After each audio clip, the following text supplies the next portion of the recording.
రాజకీయాలలో మనిషి పట్ల విశ్వాసం ఉండాలి.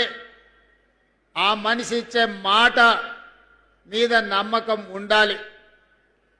మా మిత్రులు సిఎల్పి నాయకులుగా ఆనాడు పీపుల్స్ మార్చ్ ప్రజల దగ్గరికి వెళ్ళాలి, ప్రజా సమస్యలు తెలుసుకోవాలి, ఆ సమస్యల్ని పరిష్కరించడానికి భవిష్యత్ ప్రణాళికలను రచించుకోవాలి అని ఈనాటి ఉప ముఖ్యమంత్రి వర్యులు ఆనాటి సిఎల్పి నాయకుడుగా ఈ పిప్రి ప్రాంతం నుంచే పీపుల్స్ మార్చ్ను ప్రారంభించి 1400 కిలోమీటర్లు ఇక్కడ మొదలైన పాదయాత్ర ఖమ్మంలో లక్షలాది మంది సమక్షంలో వారు ఆ పాదయాత్రను ముగించడం జరిగింది. ఆనాడు అధికారంలోకి రావాలన్నా ప్రజలు ఆశీర్వదిస్తారన్న విశ్వాసంతో మిత్రులు బట్టి విక్రమార్క గారు ఈ ప్రాంత అభివృద్ధి కోసం, ఈ ప్రాంత ప్రజల సమస్యల పరిష్కారం కోసం మీతో నడుస్తూ, మీతో కలుస్తూ, మీ గూడాలలో మీ తలుపు తడుతూ, మీ గుండె చప్పుడు వింటూ మీ సమస్యలను అర్థం చేసుకొని వాటిని పరిష్కరించాలన్న కృత నిశ్చయానికి వచ్చిండ్రు. మరి ఈనాడు 2 సంవత్సరాల అధికారంలో పూర్తి చేసుకున్న సందర్భంగా ఈ మధ్యకాలంలో మేము చర్చించుకున్న సందర్భంలో వారు నేను కలిసి ఆనాడు మొట్టమొదట పిసిసి అధ్యక్షుడిగా నిర్మల్లో నిరసన తెలిపిన, ఇంద్రవెల్లిలో దళిత గిరిజన దండోర గట్టిన, పీపుల్స్ మార్చ్ ద్వారా ఆదిలాబాద్ నుంచే వారు పాదయాత్ర మొదలు పెట్టిన, పిసిసి అధ్యక్షుడిగా సిఎల్పి నాయకుడిగా మేము ప్రత్యేకమైన దృష్టిని ఆదిలాబాద్ మీదనే పెట్టినాం. ఎందుకంటే ఈ ప్రాంత ప్రజలు అమాయకులు, ఆత్మ గౌరవంతో బతికేవాళ్ళు. కానీ నిరంకుశంగా వ్యవహరిస్తే నిరంకుశానికి వ్యతిరేకంగా నిటారుగా నిలబడి కొట్లాడి అమరులై రాజులనే గద్దె దించిన చరిత్ర ఈ ఆదిలాబాదు గడ్డకు ఉన్నది. నిరంకుశత్వంపై నిటారుగా నిలబడి ఆనాడు కొమరం భీముడు గాని, రామ్జీ గోండు గాని నిజాం సర్కారులకు వ్యతిరేకంగా ఈనాడు 1000 ఊర్ల మర్రిగా ఈ ప్రాంతంలో ప్రసిద్ధి పొందిన రామ్జీ గోండు త్యాగం, జల్ జమీన్ జంగల్ నినాదం ప్రపంచానికే వినిపించేంత గొప్పగా ఉద్యమాన్ని నడిపిన కొమరం భీముడు మీ బిడ్డ, మన గొప్ప స్ఫూర్తి ప్రదాత ఈ ఆదిలాబాదు బిడ్డ. ఈ అటవీ ప్రాంతంలో అపారమైన ఖనిజ సంపద, శ్రమ చేయగలిగిన ప్రజలు, కానీ ప్రభుత్వాల నిర్లక్ష్యం, ప్రభుత్వాల ప్రణాళిక లేకపోవడంతో ఈ ప్రాంతం వెనుకబడి అలాగే ఉన్నది. ఈ ఆదిలాబాదు ప్రాంతం దాదాపుగా 60% అటవీ ప్రాంతం.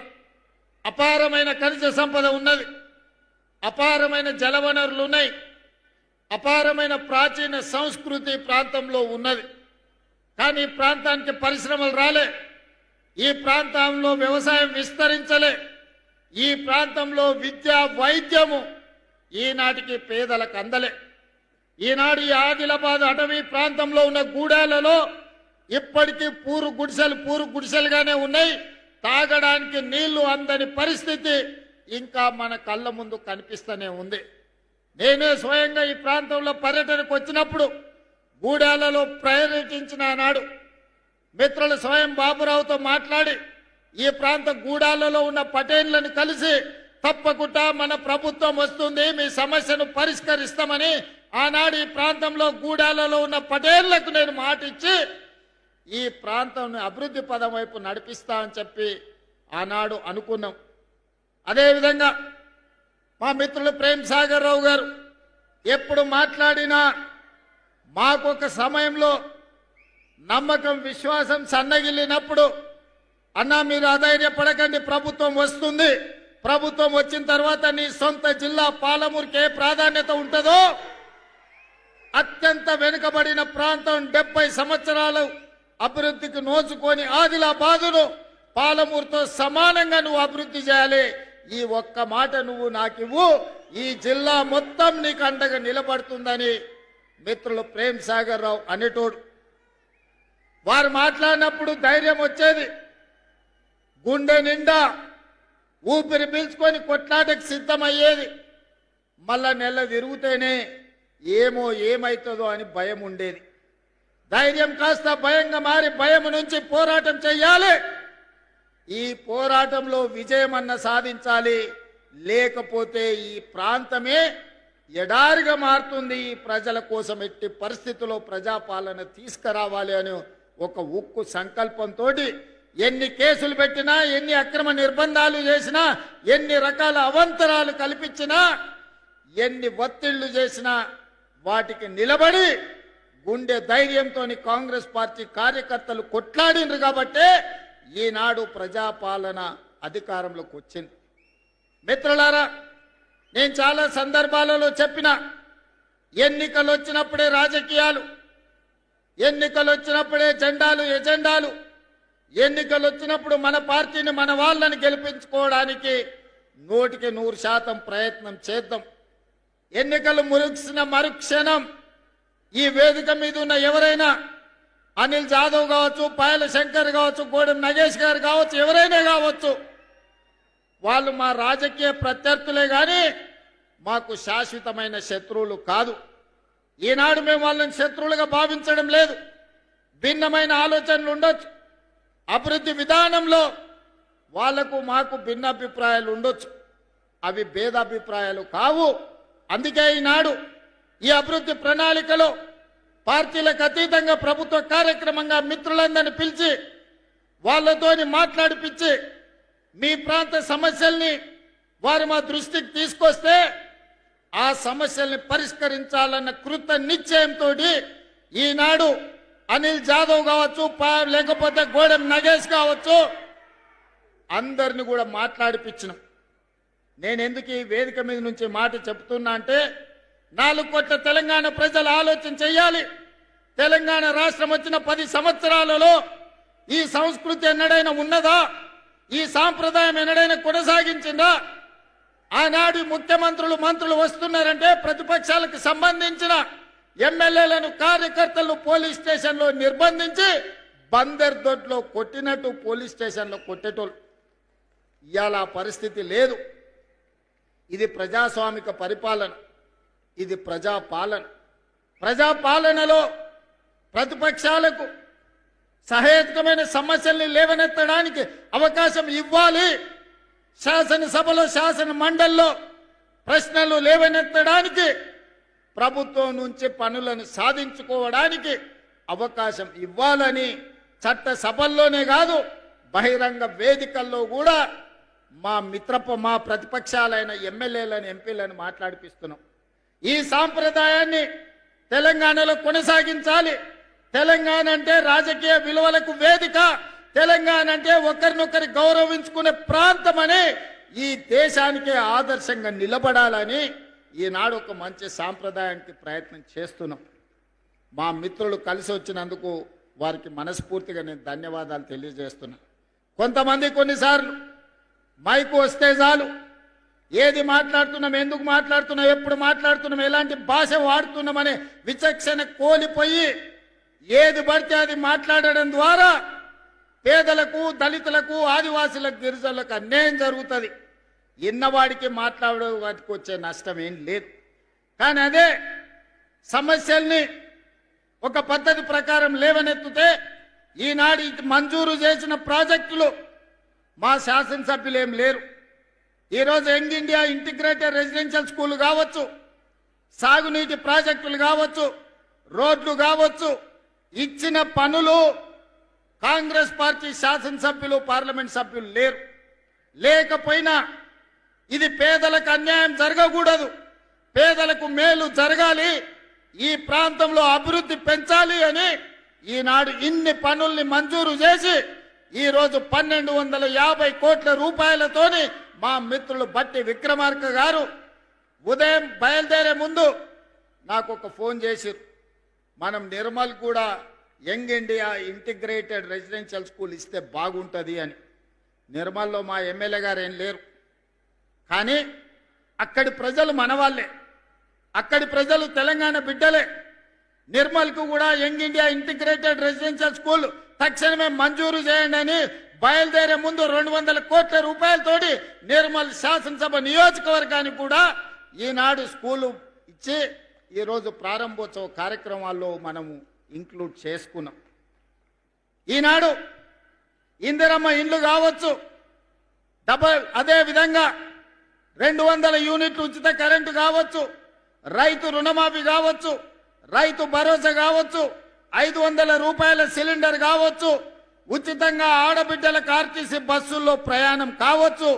ఇవేవి కూడా కాంగ్రెస్ కు ఓటేస్తేనే చేస్తామని అనలేదు. ఇవాళ ఈ రాష్ట్రంలో ఉన్న ప్రతి ఆడబిడ్డ 2 సంవత్సరాల 3 నెలలు దాదాపుగా 28 నెలల్లో 10,000 కోట్ల రూపాయలు ఆడబిడ్డల్ని ఆర్టీసీ బస్సుల్లో ఉచిత ప్రయాణానికి బట్టి విక్రమార్క గారు నిధులు మంజూరు చేసిందంటే దాంట్లో నన్ను అన్నా అని పిలిచే వాళ్ళు ఉండొచ్చు, లేకపోతే ఇతర పార్టీలకు నమ్మకం విశ్వాసం ఉన్న వాళ్ళు కూడా ఉండొచ్చు. మేము పార్టీలు చూడలే, ఆడబిడ్డల కష్టాలు చూసినాం. ఆడబిడ్డలకు ఆర్టీసీలో ఉచిత ప్రయాణం ఉండాలి. ఒకనాడు అమ్మగారి ఇంటికి వెళ్ళాలన్నా, లేకపోతే బాసర సరస్వతి మందిరానికి వెళ్ళాలన్నా ఇంటాయన నగదిస్తే పోయినట్టు, ఇంటాయన కసురుకుంటే కడుపులో దుఃఖం పెట్టుకొని అవకాశం వచ్చినాడు పోదంలే అని ఊరుకొని ఉండొచ్చు. కానీ ఇవాళ పరిస్థితి లేదు. మా అక్కలీడు ఉన్నారు, మా అక్కలు చెప్పాలి. 2023 డిసెంబర్ 9 నాడు ఆర్టీసీ బస్సుల్లో ఆడబిడ్డలకు ఉచిత ప్రయాణం అన్నాం. దాదాపుగా 28 నెలలైంది. మా అక్కలు ఇక్కడ సాక్షి. మా అక్కలను నేను అడుగుతున్నా, ఏ ఆర్టీసీ బస్సులన్నా ఎవరన్నా ₹1 బస్ టికెట్ కోసం మిమ్మల్ని ఎవరైనా పైసలు అడిగినరా? అక్క ఎవరైనా అడిగినరా? ఎక్కడైనా సరే ఆదిలాబాద్ నుంచి హైదరాబాద్ కానీ, ఆదిలాబాద్ నుంచి అలంపూర్ కానీ, లేకపోతే బాసర నుంచి భద్రాచలం కానీ, లేకపోతే ఇక్కడుండే సత్యనారాయణ స్వామి మా పెద్దలు ప్రేమ్ సాగర్ రావు గారు చెప్పారు, ఆ గుడి నుంచి యాదగిరిగుట్ట లక్ష్మీ నరసింహస్వామి దగ్గరికి పోవాలంటే ఎప్పుడన్నా ఆడబిడ్డలు బస్ ఎక్కి ₹1 ఎవరైనా అడిగినరా? అడిగినరా అక్క? అడిగినరా? నేను ఆయననే చెప్పిన, ఎవరన్నా మిమ్మల్ని బస్సు టికెట్కు పైసలు అడిగితే మీ తమ్ముని ఫోటో బ్యాగులో పెట్టుకోండి, మా తమ్ముడు పట్నంలో ఉంటాడు, బస్ కిరాయి పైసలు గాడిస్తాడు, తీసుకోపో అని చెప్పి ఆయనకి చెప్పుర్రి అని. ఆయన నుంచి ఇవాళటి వరకు 10,000 కోట్ల రూపాయలు ఇవాళ మా ఆడబిడ్డల కోసం ఈ ప్రభుత్వం ఉచిత బస్సు ప్రయాణానికి ఖర్చు పెట్టింది. ఇవాళ మా ఆడబిడ్డలు ఈడు ఉన్నారు, మీ ఇళ్లలో కరెంట్ ఉన్నది, మీ కళ్ళల్లో ఆనందం కనిపిస్తుంది. 200 యూనిట్లు 50 లక్షల కుటుంబాలు ఇవాళ ఉచిత కరెంటు మీకు అందుతున్నదా లేదా ఒక్కసారి ఆలోచన చెయ్యండి. ఉచిత కరెంటే కాదు, ఆనాడు గొప్ప గొప్ప మాటలు చెప్పారు. డబుల్ బెడ్రూమ్ ఇల్లు ఇస్తామన్నారు. కొడుకు కాడోళ్ళు ఉంటే ఏడ ఉంటారు, బిడ్డ అల్లుడు పండగకు వస్తే ఏడ వండుకుంటారు, కోడిపిల్ల మేకపిల్ల ఉంటే ఏడ కట్టేస్తారని అడిగారు. డబుల్ బెడ్రూమ్ ఇల్లు రాలే. ఆనా పిల్లంటలో కోడిని ఆకాశంలో కట్టి కింద ఉత్తాన్నం తిన్నట్టు నడిచిపోయింది. కానీ ఇవాళ మన ప్రభుత్వం వచ్చినాక 4,50,000 ఇండ్లు 22,500 కోట్ల రూపాయలతోని నియోజకవర్గానికి 3,500 ఇండ్లు ఈనాడు మంజూరు చేసినాం. ఇదే కాదు, ఆదివాసీలు ఉన్న ప్రాంతంలో ఐటీడీఏ ప్రాంతంలో మరో 25,000 అదనపు ఇండ్లు పేదవాళ్ళు కట్టుకోవాలి, అడవి బిడ్డల ఆత్మ గౌరవంతో బతకాలి అని ఇందిరమ్మ ఇండ్లను ఇల్లు వచ్చిన ప్రతి ఒక్కరికి 5 లక్షల రూపాయలను ఉచితంగా మీరు ఎట్లా పని చేసుకుంటే అట్లా ఖాతాలో టకీమని నగదు పడేటట్టు చేసినాం.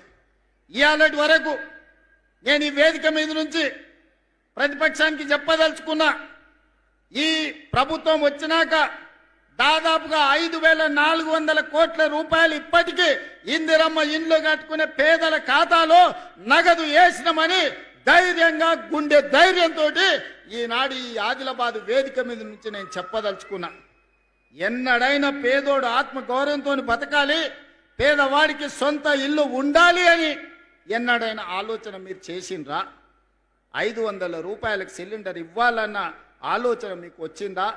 అంతెందుకు, ఆనాడు అన్న నందమూరి తారక రామారావు గారు రూపాయల కిలో బియ్యం, ఆయల్ల బియ్యమే లేవు. పేదవాడు పండుగ పూట తెల్లన్నం తినేటోడు. ఆయల్ల రూపాయల కిలో బియ్యం పథకం వచ్చింది. 40 ఏళ్ళు అయిపోయింది.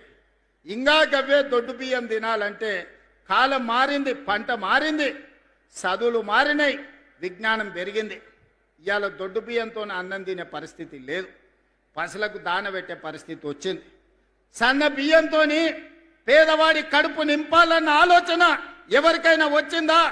ఇవాళ నేను ధైర్యంగా ఈ వేదిక మీద నుంచి చెప్పదలుచుకున్నా, 3,17,00,000 తెలంగాణ బిడ్డలకు ఒక్కొక్కరికి 6 కిలోల చొప్పున ఇవాళ సన్న బియ్యం పేదలకు అందిస్తున్నాం. మా అక్కలు వంట వండి ఇంటాయనకే కాదు, ఇంట్లో ఉండే సన్న బియ్యం సంటి పిల్లలకు ఇవాళ వండి పెట్టే పరిస్థితి వచ్చింది. మా అక్కలే సజీవ సాక్షి. ఇవాళ రేషన్ షాపుల్లో లైన్లో నిలబడి సన్న బియ్యం తీసుకొని ఇంటికి పోతున్నారు. ఆయల్లా దొడ్డు బియ్యం ఇస్తే రేషన్ షాపోడే అక్కడి నుంచి అక్కడనే కిలోకి 10 రూపాయలు నగదు ఇస్తే ఇచ్చినట్టు చేసి మిల్లర్ల మాఫియా, దళార్ల మాఫియా ఆయల్లా బియ్యం పథకాన్ని తూట్లు పొడిచిండ్రు. ఇవాళ తెలంగాణ రాష్ట్రంలో దేశంలో ఎక్కడా లేదు ఈ పథకం. దేశంలోనే మొట్టమొదటిసారి తెలంగాణ రాష్ట్రంలో 3,17,00,000 తెలంగాణ బిడ్డలకు 6 కిలోలు సన్న బియ్యం ఇవ్వడం ద్వారా ఈరోజు ఆత్మ గౌరవంతో మనం అన్నం తినడమే కాదు, సంటి పిల్లలకు వండి పెట్టే పరిస్థితి ఈరోజు మన రాష్ట్రంలో వచ్చింది. ఈ విధంగా చెప్పుకుంటూ వెళ్తే ఆడబిడ్డల్ని ఆర్టీసీలో బస్సుల్లో ఉచిత ప్రయాణమే కాదు, 1000 ఆర్టీసీ బస్సులకు యజమానులను చేసినాం. సోలార్ విద్యుత్ ఉత్పత్తి అదాని అంబానీలు కాదు, మా ఆడబిడ్డలకు 1000 మెగావాట్లు ఇచ్చినాం. హైటెక్ సిటీ పక్కన 1000 కోట్ల రూపాయల స్థలాన్ని ఇచ్చి మా ఆడబిడ్డలు తయారు చేసే వస్తువులను ఈరోజు హైటెక్ సిటీ పక్కన అమ్మే విధంగా అంతర్జాతీయ మార్కెట్ ఈరోజు మనం కల్పించినాం. ఇవన్నీ సంక్షేమం ఒక ఎత్తు. సంక్షేమం గురించి మా మిత్రులు పట్టి విక్రమార్క గారు చెప్పినారు. ఇవాళ ఈ వేదిక మీద నుంచి 4-5 విషయాలు నేను స్పష్టంగా చెప్పదలుచుకున్నా. మా మిత్రులు కొన్ని విషయాలు మాట్లాడారు. కొన్ని మండలాలు, రెవెన్యూ డివిజన్లు లేకపోతే జిల్లాల గురించి కేంద్ర ప్రభుత్వం మండలాల సరిహద్దులు కానీ, రెవెన్యూ డివిజన్ల సరిహద్దులు కానీ, జిల్లా సరిహద్దులు మార్చొద్దని కేంద్ర ప్రభుత్వం ఆదేశాలు ఇచ్చింది. 2027 మార్చి 31 వరకు జిల్లా, మండల, రెవెన్యూ సరిహద్దులు మార్చడానికి అవకాశం లేదు. ఆ తర్వాత ప్రభుత్వం ఒక జ్యుడిషియల్ కమిషన్ వేసి ఇలాంటి సమస్యలన్నింటిని కూడా ఆ కమిషన్కి ఇచ్చి బోత్ ప్రాంతం రెవెన్యూ డివిజన్గా మార్చాలని మిత్రులు అడిగినారు కదా. ఆ కమిషన్ ద్వారా ఆ రోజు ఈ సమస్యకు పరిష్కారం చూపించే ప్రయత్నం చేద్దాం. ఇక అదే విధంగా ఆనాడు ప్రాణహిత చేవెళ్ళ ఈడ తుమ్మిడేటి దగ్గర మొదలుపెట్టి కొడంగల్, తాండూరు, వికారాబాద్ వరకు గోదావరి జలాలను 160 టీఎంసీలు తరలించాలని ప్రాజెక్టు కడితే ప్రాణహిత పేరు మారింది, ఊరు మారింది, అంచనాలు మారినాయి. 1,00,000 కోట్లు గోదావరిలో పోసినట్టయింది. కాళేశ్వరం కడితే కూలేశ్వరం అయిపోయింది. 3 ఏళ్లలోనే కట్టుడు కూలిపోడు జరిగిపోయింది. మా ఆదిలాబాద్కు మాత్రం రాలేదు. మా ప్రేమ్ సాగర్ రావు గారు ఎప్పుడు అంటారు, గోదావరి తలా మా పక్కల నుంచే పోతుంది, మాకు మాత్రం నీళ్లు రాలేదు అని. అందుకే ఇవాళ నేను ఈ వేదిక మీద నుంచి మాట ఇస్తున్నా. ఇప్పుడు ప్రారంభించిన సాగునీటి ప్రాజెక్టులే కాదు, తుమ్మిడేటి నుంచి ప్రాణహిత చెవెళ్ల ప్రాజెక్టును తిరిగి ప్రారంభిస్తాం. ఆదిలాబాదుకు నీళ్లు ఇచ్చి ఈ ప్రాంతాన్ని సస్యశ్యామలం చేసే బాధ్యత మా ప్రభుత్వం తీసుకుంటుంది. మా సాగునీటి పారుదల శాఖ మంత్రివర్యులు ఉత్తమ్ కుమార్ రెడ్డి గారు సర్వేలు చేపిస్తున్నారు, అంచనాలు సిద్ధం చేస్తున్నారు. తొందరలోనే ప్రాణహిత చెవెళ్ల తుమ్మిడేటి దగ్గర ప్రారంభించి ఆదిలాబాదు ప్రాంతానికి నీళ్లు అందించి తాగునీరు, సాగునీరు సమస్యను పరిష్కరించే ప్రాజెక్టును ప్రారంభించడానికి మళ్ళీ నేను ఇక్కడికి వస్తాను అని చెప్పి మా మిత్రులకు తెలియజేస్తున్నా. ఇక రెండవది, ఈ ప్రాంతంలో ఎర్ర బస్సు తిరగడమే కష్టం. మా పాయల శంకర్, మా ఎంపీ నగేష్ గారు, ఈ ప్రాంతంలో ఉండే మా నాయకులు, అన్న హైదరాబాద్కే ఎయిర్పోర్టా, ఆదిలాబాద్కి ఎయిర్పోర్ట్ అక్కర్లేదా అని ఈరోజు కేంద్ర ప్రభుత్వంతో, మోడీ గారితో మాట్లాడినాం, రామ్మోహన్ నాయుడు గారితో మాట్లాడినాం, రాజ్నాథ్ సింగ్ గారితో మాట్లాడినాం. తొందరలోనే వీలైతే జూన్ 2 తారీఖు లోపల ఆదిలాబాద్లో ఎయిర్పోర్ట్ ప్రారంభోత్సవానికి శిలా ఫలకాన్ని వేసే బాధ్యత వేదిక మీద ఉన్న మిత్రులం అందరం తీసుకుంటాం. మరి ఎయిర్పోర్ట్ వస్తే మరి అది నడవాలంటే కూడా మనకు ప్యాసింజర్లు ఉండాలి కదా. అందుకే ఈనాడు ఈ ప్రాంతాన్ని పర్యాటక కేంద్రంగానే కాదు, ఈ ప్రాంతాన్ని ఒక పారిశ్రామిక కేంద్రంగా మార్చాలని ఆదిలాబాద్ ప్రాంతంలో వేలాది ఎకరాలలో గొప్ప పారిశ్రామిక వాడ, దేశంలోనే అతిపెద్ద పారిశ్రామిక వాడను ఆదిలాబాద్ మంజూరు చేసి ఈ ప్రాంతంలో ఉండే ఆదివాసీ గిరిజన బిడ్డలకు, చదువుకున్న నిరుద్యోగ యువకులకు ఉద్యోగ ఉపాధి అవకాశాలు ఇప్పించడానికి, ఈ ప్రాంతంలో పారిశ్రామిక వాడను ప్రారంభించడానికి తొందరలోనే మీ దగ్గరికి వస్తాను. దానికి సంబంధించిన భూసేకరణ ప్రక్రియ వేగంగా సాగుతుంది అని నేను చెప్పదలుచుకున్నాను. అదేవిధంగా అన్ని జిల్లాలలో యూనివర్సిటీలు ఉన్నాయి. ఆదిలాబాద్ జిల్లాలో యూనివర్సిటీ లేదని మా ఎన్ఎస్యుఐ అదేవిధంగా విద్యార్థి యువకులు చాలా మంది అడిగినారు. ఇప్పటికే ప్రభుత్వం నిర్ణయం తీసుకున్నది, ఆదిలాబాద్కు యూనివర్సిటీ ఇవ్వాలని. ఆ యూనివర్సిటీకి సంబంధించిన భూసేకరణ, దానికి సంబంధించిన విషయాలతోని తొందరలోనే ఆదిలాబాద్కు యూనివర్సిటీ ఇవ్వడమే కాదు, ప్రారంభోత్సవ కార్యక్రమానికి ఈ ప్రాంతానికి నేను వస్తానని నేను తెలియజేయదలుచుకున్నా. అదేవిధంగా మిత్రులారా, ఇవాళ పొద్దున బాసర సరస్వతి మందిరానికి వెళ్ళినాం. తెలంగాణనే కాదు, దేశం నలుమూలల నుంచి చిన్నపిల్లలకు అక్షరాభ్యాసం చేయించడానికి ఆ తల్లిదండ్రులు సుదూర ప్రాంతాల నుంచి ఇక్కడికి వస్తుంటారు. ఆ మందిరం విస్తరించాల్సిన అవసరం ఉన్నది. మందిర ప్రాంతంలో మౌలిక వసతులను పెంచాల్సిన అవసరం ఉన్నది. ఈరోజు నా మనవడి ఈరోజు అక్షరాభ్యాసం కూడా మీ జిల్లా బాసరలో సరస్వతి ఆలయంలో ఈరోజు ఉదయం అక్షరాభ్యాసం చేయించి ఈ ఆదిలాబాదు ప్రాంతానికి ఉన్న ఒక పవిత్రతను ప్రజలందరికీ తెలియజేసే విధంగా ఒక ప్రయత్నం చేసినాం. ఇవాళ బాసర ఆలయాన్ని విస్తరించడానికి 225 కోట్ల రూపాయలు ప్రాథమికంగా మంజూరు చేసి ఈరోజు బాసర ఆలయాన్ని విస్తరించే పనులను ప్రారంభించుకున్నామని చెప్పడానికి నేను చాలా సంతోషాన్ని వ్యక్తం చేస్తున్నా. ఇంకా బాసర ఆలయాన్ని విస్తరించడానికి ఇంకేమైనా అదనంగా నిధులు అవసరమైతే కూడా ఆ నిధులనిచ్చి దేశంలోనే బాసర సరస్వతి ఆలయం ఒక గొప్ప ఆలయంగా తీర్చిదిద్దడానికి ఈనాడు మన ప్రభుత్వం కట్టుబడి ఉన్నది. దాన్ని విస్తరించే బాధ్యత ఈ ప్రభుత్వం తీసుకుంటుంది. అదేవిధంగా పెద్దలు ప్రేమ్ సాగర్ రావు గారు సత్యనారాయణ స్వామి మందిరం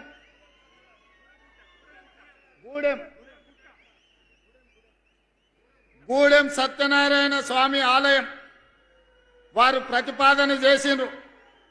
మిత్రులు ప్రేమ సాగర్ రావు గారి అభ్యర్థన మేరకు మా మిత్రులు బట్టి విక్రమార్క గారికి నేను విజ్ఞప్తి చేస్తున్నా. గోదావరి పుష్కరాలు ఏదైతే మనం కార్యక్రమం తీసుకున్నామో, బాసర నుంచి భద్రాచలం వరకు ఏదైతే మందిరాల అభివృద్ధి అనుకున్నామో, అందులో మొట్టమొదటి ఆలయ అభివృద్ధి కింద గూడెం సత్యనారాయణ స్వామి ఆలయాన్ని అభివృద్ధి చెయ్యడానికి ఈ వేదిక మీద నుంచే మనం నిర్ణయం తీసుకుంటున్నాం. తక్షణమే అధికారులను, కలెక్టర్లను ఆ ప్రాంతం పర్యటించి దాన్ని మొత్తం అంచనాలు సిద్ధం చేయండి. ఈ మందిరాన్ని అభివృద్ధి చేయడానికి కూడా నిధులు మంజూరు చేస్తామని చెప్పి నేను ఈ వేదిక మీద నుంచి నేను చెప్పదలుచుకున్నా. మిత్రులారా, ఇవాళ ఈ జిల్లాకు ఎంత చేసినా తక్కువనే, కానీ అట్లని మిగతా వాళ్ళలాగా చెయ్యకుండా వదిలేసే సమస్యనే లేదు. ఈ జిల్లాకి ఏమేమి కావాలో అంచనాలు సిద్ధం చేస్తున్నాం. ప్రతి 2 నెలలకు ఒక్కసారి తప్పకుండా ఈ జిల్లాకు వస్తూనే ఉంటా. వచ్చినప్పుడల్లా మీకు నిధులు తెస్తూనే ఉంటా. ఆనాడు కొట్లాట కోసం, ఒక స్ఫూర్తి కోసం ఈ ఆదిలాబాదునే ఎన్నుకున్నాం నేను, మిత్రులు బట్టి విక్రమార్క గారు. ఈనాడు కూడా తెలంగాణ అభివృద్ధిని ఆదిలాబాదు ద్వారానే ప్రపంచానికి చూపించాలి. గోదావరి జలాలను ఒడిసి పట్టాలి, ఈ నేలను సస్యశ్యామలం చెయ్యాలి, ఈ ప్రాంతాన్ని అభివృద్ధి పదం వైపు నడిపించాలి. దానికోసం మీ అందరి సహకారం కావాలి. ఇవాళ మా ప్రభుత్వానికి ఇందిరమ్మ ఇండ్లు ఇచ్చినా, సన్న బియ్యం ఇచ్చినా, ఉచిత కరెంట్ ఇచ్చినా, ఇంటికి ఉచిత కరెంట్ ఇచ్చినా, రైతు రుణమాఫీ చేసినా, రైతు భరోసా ఇచ్చినా, షాదీ ముబారక్ ఇచ్చినా, కళ్యాణ లక్ష్మి అందించినా, ఏ కార్యక్రమం చేసినా పేదవాడి కళ్ళల్లో ఆనందం చూడాలి. మేము పాలకులం కాదు, ప్రజలెన్నుకున్న సేవకులం. ప్రజలకు సేవ చెయ్యాలన్న ఆలోచనతోనే మీ ముందు నిలబడ్డం. అందుకే మిత్రులారా, ఆదిలాబాదు మీద ఈనాడు మాకున్న ప్రత్యేకమైన అభిమానం మీ గుండెల నిండా ఉన్నది కాబట్టే ఎర్రటెండలో కూడా వేలాది మంది, ముఖ్యంగా ఎడమ వైపున చూస్తే మా ఆడబిడ్డల్ని చూస్తే నా కడుపు నిండింది, ఆకలి కూడా మాయమయ్యింది. ఎందుకంటే ఇంతమంది ఆడబిడ్డలు ఆశీర్వదించడానికి వస్తే ఇక ఎవరు ఎదురొచ్చినా ఎవరినైనా ఎదుర్కొనే ధైర్యం వస్తుంది. అందుకే మా అక్కలకు ఆయల్లా ఇందిరమ్మ చీరలు ఇచ్చినాం, పాలపిట్టలాగా మా అక్కలు కట్టుకొని వచ్చారు. ఈసారి మళ్ళా కొత్త చీరలు చిలకపచ్చ రంగుతోని మా ఆడబిడ్డలు చిలకల లెక్క మంచిగా ఉండాలి, ఇంటైనా కూడా సంతోషపడాలి. అబ్బా మా ఆవిడ ఎంత అందంగా ఉంది చీర కట్టుకుంటే అని మళ్ళీ ఇందిరమ్మ చీరలకు ప్రణాళికలు సిద్ధం చేసినాం. ఈసారి చిలకపచ్చ చీరలు ఇవ్వాల్సిందిగా మా బట్టి విక్రమార్క గారికి నగదు మంజూరు చేయాల్సిందిగా ఆనాడు పాలపిట్ట రంగు ఇచ్చినాం. ఈసారి చిలకపచ్చ రంగులో మా అక్కలందరినీ నేను చూడదలుచుకున్నా. మీరు ఆ నిధులు కూడా మంజూరు చేయాలి. ఇదే ఆడబిడ్డలకు మనం పెట్టే చీర మన పుట్టింటి ఆడబిడ్డకు పెట్టే సారెలాగా ఉండాలి. నువ్వు ఏమిచ్చినా ఆడబిడ్డకు సంతోషం ఉండదు, కానీ పుట్టింటోళ్ళు పెట్టిన చీరను జాగ్రత్తగా అలమారిలో దాచిపెట్టుకొని పండుగ పూట కట్టుకుంటుంది. ఏమక్క అవునా? అది అగ్వదైనా సరే, కానీ ఈ పుట్టింటోళ్ళు పెట్టిరు కాబట్టి దాన్ని జాగ్రత్తగా పెట్టుకుంటాం. అట్లనే ఇవాళ మీ సోదరుడు పుట్టింటి నుంచి మళ్ళా మీకు ఇందిరమ్మ చీర సారె రూపంలో మళ్ళా పెట్టడానికి మొత్తం తయారు చేస్తున్నాం. ఇగో బట్టి గారు మనకు 100 కోట్ల రూపాయలు నిధులు కూడా ఇస్తా అన్నాడు. మళ్ళా డిసెంబర్లో మా అక్కలకు చిలకపచ్చ చీరతోని మా ఆడబిడ్డలను అందరిని కూడా గౌరవించుకునే సాంప్రదాయాన్ని ముందుకు తీసుకెళ్దాం. అదేవిధంగా గోడెం నగేష్ గారు చెప్పిన మా ఊర్లో క్రీడా పాఠశాల పెట్టినాని, ఈనాడు గంజాయి డ్రగ్స్ పబ్బులు అని తిరుగుతున్నారు యువత, పెడ మార్గాన చెడు మార్గాన పోతున్నారు. వాళ్ళందరినీ మత్తు బాట వదులురా, మైదానాల బాట పట్టురా అని చెప్పి ఇలా పిల్లలకు ఒక స్ఫూర్తి నింపడానికి మేమే క్రీడా మైదానాలకు వెళ్ళడమే కాదు, మన ఎమ్మెల్యేలకు కూడా ఎమ్మెల్సీలకు కూడా మన ఆటల పోటీలు పెట్టినాం, మొత్తం పెద్ద ఎత్తున నిర్వహించినాం. అందుకే ఇవాళ ప్రపంచ దిగ్గజమైన మెస్సీని ఫుట్బాల్ ఆడటానికి మన రాష్ట్రానికి తెచ్చినాం. ఈరోజు క్రీడల గురించి ఏదైతే ఆదిలాబాద్ ప్రాంతం నుంచి ఒక ఆలోచన చేసిండ్రో, హైదరాబాద్ వెళ్ళి నెంబడే మా మిత్రులు ఇన్ఛార్జ్ మంత్రివర్యులు జూపల్లి కృష్ణారావు గారికి ఆదేశాలు ఇస్తున్నా, శాసనసభ్యులు నా దృష్టికి తెచ్చిన ఏవైతే నివేదికలు ఉన్నాయో వాటితో పాటు క్రీడలకు సంబంధించి మీరు ప్రత్యేకంగా సమీక్ష చేసి తక్షణమే ఈ ప్రాంతానికి క్రీడల్ని ప్రోత్సహించడానికి, ఈ అటవీ ప్రాంతంలో యువకులల్లా చైతన్యం ఉంది, వాళ్లకు ఒక బలమైన సంకల్పం ఉన్నది. గొప్ప క్రీడాకారులను వెలికి తీయాల్సిందిగా మట్టిలో మాణిక్యాలను వెలికి తీసే బాధ్యత ఈ జిల్లా ఇన్ఛార్జ్ మంత్రిగా మీదే. ఈ ప్రాంతంలో క్రీడలను ఏ విధంగా ప్రోత్సహించాలనో, మినీ స్టేడియంతో పాటు క్రీడల కళాశాల మైదానాన్ని అభివృద్ధి చేయడానికి అవసరమైన ప్రణాళికలు సిద్ధం చేయండి, ఈ ప్రాంతానికి మంజూరు చేద్దామని చెప్పి నేను ఈ వేదిక మీద నుంచి మీకు ఆదేశాలు ఇవ్వడం జరుగుతుంది. మిత్రులారా, ఈ రాష్ట్రం మనది, ఈ ప్రజలు మనవాళ్ళు. 4 కోట్ల తెలంగాణ ప్రజలు మా కుటుంబ సభ్యులు. మాకు తారతమ్యం లేదు.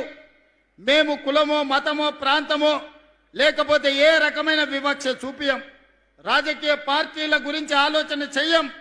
పేదవాడే మా దృష్టిలో.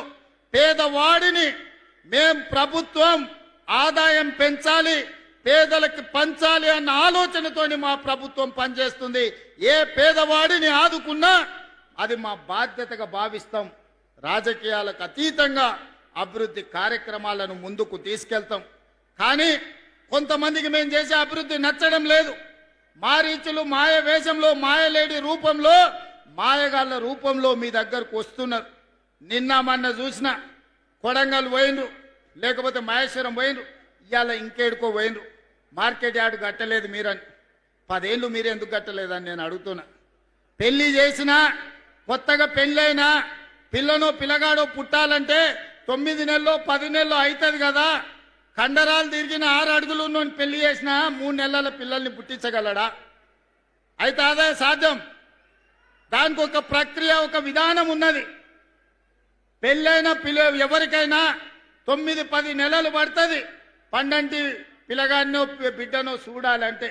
అట్లనే ఈ ప్రభుత్వం 10 సంవత్సరాలు మీరు ఎలగబెట్టని పనులు ఎన్నిటినో గొప్ప గొప్ప పనులను చేసినాం. ఇంకా చేయాల్సినవి ఉన్నాయి. అడ్డుపడడానికి ఊరూరు తిరుగుడు కాదు, మారీచుడు మాయలేడి రూపంలో వచ్చి సీతమ్మని చెరబట్టాలనుకుంటే చివరికి రాముడు చేతిలో చావు తప్పలేదు. మళ్ళా కూడా నేను ఈ వేదిక మీద నుంచి మళ్ళీ చెప్పదలుచుకున్నా, ఇక్కడుండే ఆదిలాబాద్ బిడ్డల సాక్షిగా ఆనాడు పిప్పిరిలో బట్టి గారు, ఆనాడు నేను ఇంద్రవెల్లిలో ఇక్కడి నుంచే దీక్ష భూని ప్రజాపాలన తెస్తామని చెప్పినాం. ఇచ్చిన మాట ప్రకారం ప్రజాపాలన తెచ్చినాం. ఇవాళ మళ్ళీ ఈ పిప్పిరి వేదిక మీద నుంచి నేను చెప్తున్నా, రాబోయే శాసనసభ ఎన్నికల్లో మళ్ళీ ప్రభుత్వం వస్తుంది, ప్రజాపాలన చేస్తుంది. 2034 లోపల ఆదిలాబాదు అత్యంత అభివృద్ధి చెందిన పర్యాటక కేంద్రంగా, పారిశ్రామిక వాడగా, విద్యా కేంద్రంగా తీర్చిదిద్దే బాధ్యత మా ప్రభుత్వం తీసుకుంటుంది.